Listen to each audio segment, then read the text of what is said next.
Hey everyone, it's Thunder TV here, Soft Life and Free Will Advocate. Welcome back to my YouTube channel.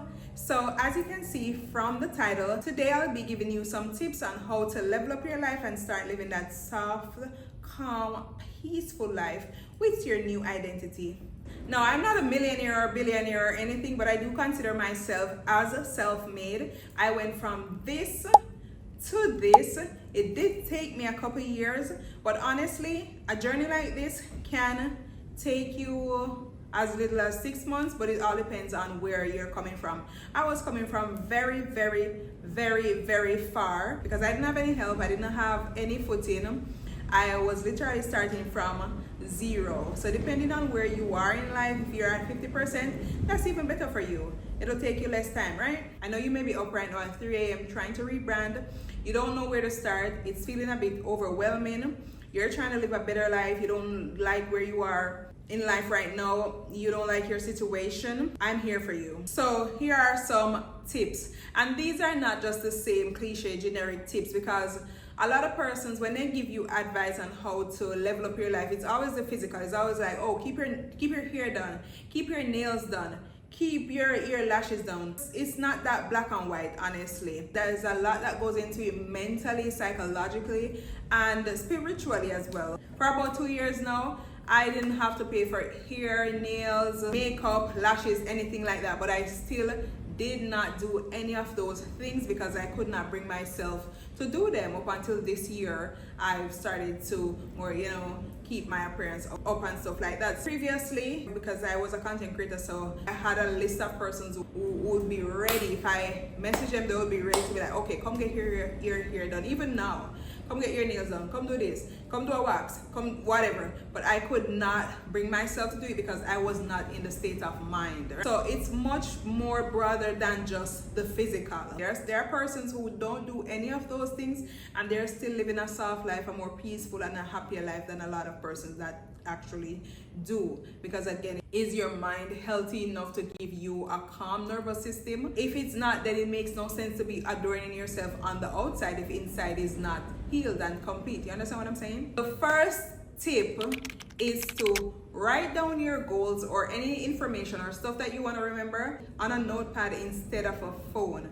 The phone, as we know, is such a big distraction these days. I know it is for me, definitely. I've had to do a lot of work to kind of just decenter my phone, because sometimes you'll be like, oh, I'm gonna jot this down in my notes, and whenever you go and take up that phone, it's 3 hours later and you've completely forgotten what you were about to jot down.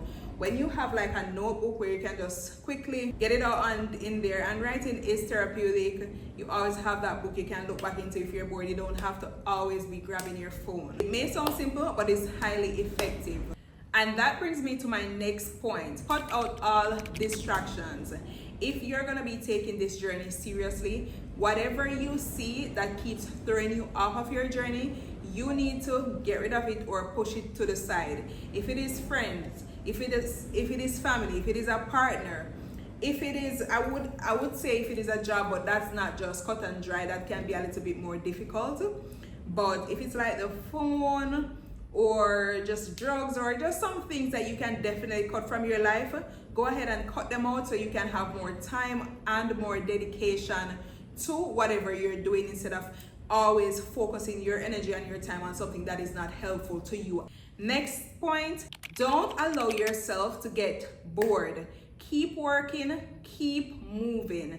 If you wrote down a list of things to do in one day and it's like 5 things and you expected to complete all of them in maybe like 6 hours and you finish them in 2 hours, try to find something else important to do. If you're gonna be resting, include it as one of the tasks for the day. Don't just aimlessly lay around, bed rot, scroll on the phone, gossiping, all of that. Try to be structured, try to keep yourself going, try to find new things to achieve and new tasks to test your abilities, right? Keep yourself occupied, especially if you're a person who suffers depression like me. If you keep going, you won't allow yourself to sit still in your thoughts. This won't allow them to fester and come back to surface. And another thing about moving is that the more you move is the closer you're getting to your goal.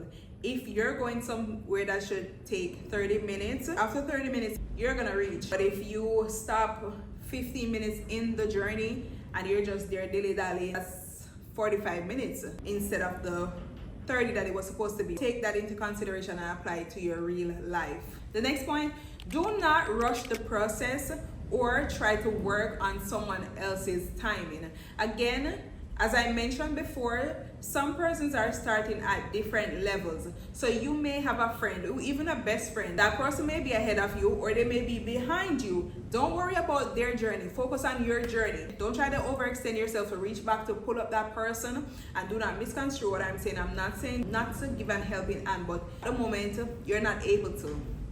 You don't have the provision for it. So it's no sense in being a people pleaser and trying to help when you have not reached your destination. And don't worry about who's ahead of you, because there are factors that could make your journey look different from theirs. Just keep focused on yours, because if you try to outrun your journey, you may just crash. Just understand that some parts will be easy, but some parts will be extremely harder, than some do not get too frustrated to the point where you want to stop. Especially if you're trying to presume a whole new identity, like it's a striking difference from the person that you used to be.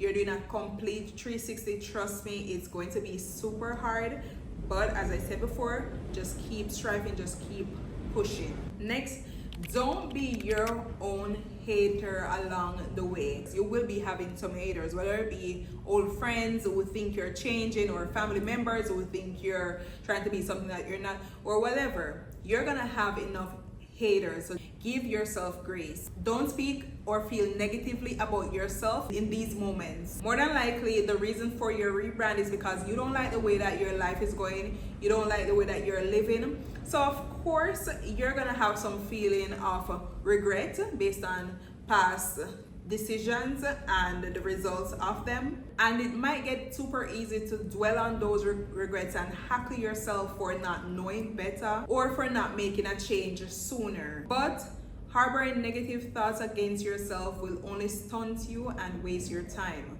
So just don't do it. Next point, and this is super important. This is something I've struggled with in the past. Keep your promises to yourself. If you cannot keep your own promises, don't expect others to extend you such loyalty. You have to have respect for yourself. You have to show up for yourself. You have to do for yourself whatever you said that you were gonna do. If you said that you were gonna wake up at 5 a.m., why are you just getting up at 8 a.m.? It doesn't make any sense. If you had a commitment, like if you had a job or if you had a friend that was celebrating something and they were like, oh, please meet me at 5 a.m., you'd definitely get up and do it. If your job said, oh, we start at 5, you'd get up at 4:30 or 4 o'clock, get ready, and you'd be there by that time. That is how you should treat your own life, especially if you're like self-employed or you're a content creator or something like that. You have to show up for yourself in the same way that you would for others. Because then when you don't, and you're not in a routine and your life is out of whack, then you then try to put yourself in situations that will give you a structure. Like for example, you're gonna be like, oh, I need to get a 9 to 5. This business is not working out for me. I'm gonna get a 9 to 5. I have to be there by 7 and I'm gonna leave at 5. But when you were working for yourself, when you were trying to do content creation, you were trying to run your business, you didn't start working at 7 and took one break at 12 and then stopped working at 5. You woke up at 11, scrolled on social media all day, bed rot, sleep, chatted on the phone, wasted time, and then you went to bed at 12 o'clock, leading you to wake up super late the next day because you didn't get a good sleep the night before. Why can't you show for yourself in that way, where you put your own business or your own interest in a structure instead of doing that for someone else? Make promises to yourself and keep them. This is now my final point. I briefly touched on it before in previous points, but this is something that I've done in the past few months. Stop scrolling on social media. Stop watching others live their lives to the fullest when you have not reached your full potential and you're not living the life that you so desire. If you know that you're living the life that you love and everything is great, then so be it. But as for me, I do not scroll on social media because there are several other things that I could do at that time, as I usually have the habit of letting it get too far. I say, all right, let me take a 5 minutes prips, what's going on? And that 5 minutes turns into 6 hours. As I mentioned before, eliminate all distractions. Like, everyone is getting married, everyone is buying a new car, everyone is buying a new home, everybody just had a kid. Like, I want a home, I don't have a home. Why would I waste my time go through and watch your videos, which is what you're making income from to achieve your dreams, when I have similar dreams and I could use my time to work on my dreams? Do you understand what I'm saying? And it's really no hard feelings. You just have to know what's your priority, what's important to you. Your life should be your main focus. When I purchase my home, then I can get back on social media and scroll and whatever. But as for now, I have big girl goals, so I just don't have the time for it. And I don't think anyone that's not where they want to be or should be in life should find time for it. Now, I understand that some things help you to relax. Sometimes we let it get too far in the name of that. So you gotta know how to strike a balance. As for me, I don't scroll on social media. Just to keep up on with current affairs, I set a couple hours out of a specific day to do it, and that's it. But not my everyday life. And that is the end of the video. If you guys have topics that you want me to touch on, then you can leave them in the comments. Let me know how you feel about this video. If you will like episode 1 of the series, should we continue what? And we also need a name, like a name for the series, a name for each other. What am I gonna call you guys? What are you guys gonna call me, right? We need to figure all of that out, but I guess I could figure that out by the time this video is posted and just put it in the description box or on the screen. But I just wanted to thank you so much for taking the time out to watch this video, and welcome to the journey. Period. It's the Soft Life Army. Don't play. Remember to like, comment, share, and subscribe.